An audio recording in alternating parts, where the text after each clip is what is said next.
Mais le colloque s'inscrit parfaitement dans la continuation de la création de l'association, puisque la motivation essentielle de cette création, ça a été d'une part de mettre des coups de projecteur sur cette maladie, la BPCO, mal connue et qui provoque de grandes souffrances chez les patients qui sont atteints et qui a même été, que j'avais même qualifié initialement de tueuse silencieuse. Et deuxièmement, c'était aussi faire entendre la voix des patients. L'expertise des patients est essentielle, la voix des patients est essentielle. On ne peut plus dans ce type de maladie imposer un traitement de façon descendante, voire condescendante, mais c'est quelque chose qui doit être négocié avec le patient en fonction d'expertise qu'il a du vécu de sa maladie.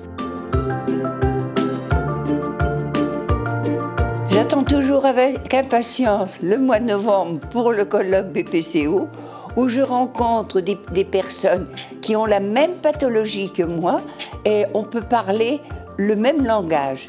D'autre part, j'aime beaucoup ce colloque parce que nous rencontrons des pneumologues hors leur cabinet de pneumologie et ils n'ont pas le même langage.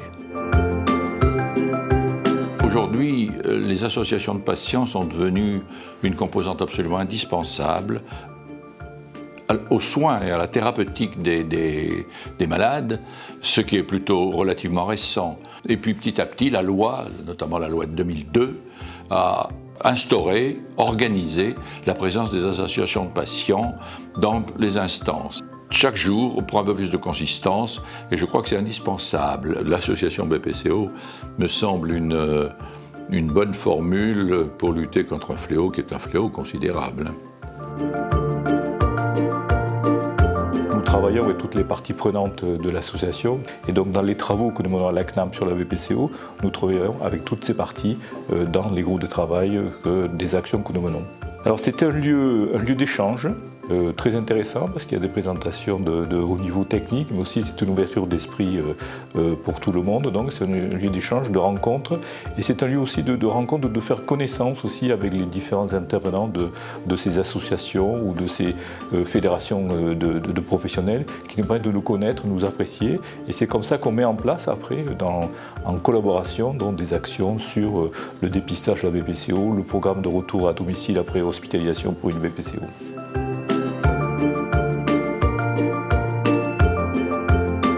On entend souvent dire que la BPCO est le parent pauvre de la presse santé.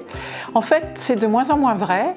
En grande partie, depuis qu'a été instaurée cette journée mondiale de la BPCO, qui fait qu'à ce moment-là, tout le monde parle de cette maladie. Ça a permis de faire connaître quand même ce qu'était la BPCO et non pas la bronchite chronique, comme on a décidé de l'appeler. Et puis il y a aussi les associations de patients qui font beaucoup, parce que quand c'est la journée mondiale de la BPCO, on a besoin de témoignages. Et où trouve-t-on les témoignages? Dans les associations de patients, parce qu'il n'y a rien de mieux qu'un patient qui est concerné pour raconter son histoire, sans dramatiser et avec du positif, ce que les journalistes aiment bien.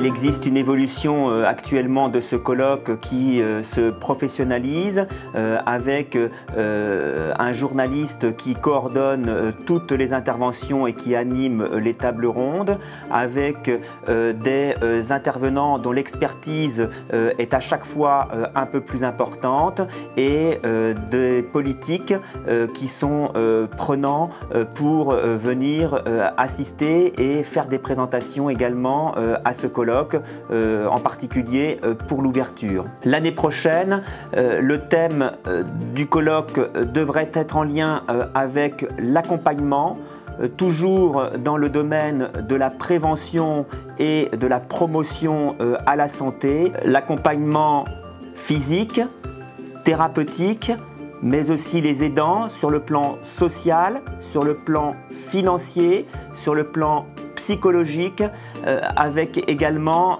discussion de l'accompagnement en fin de vie.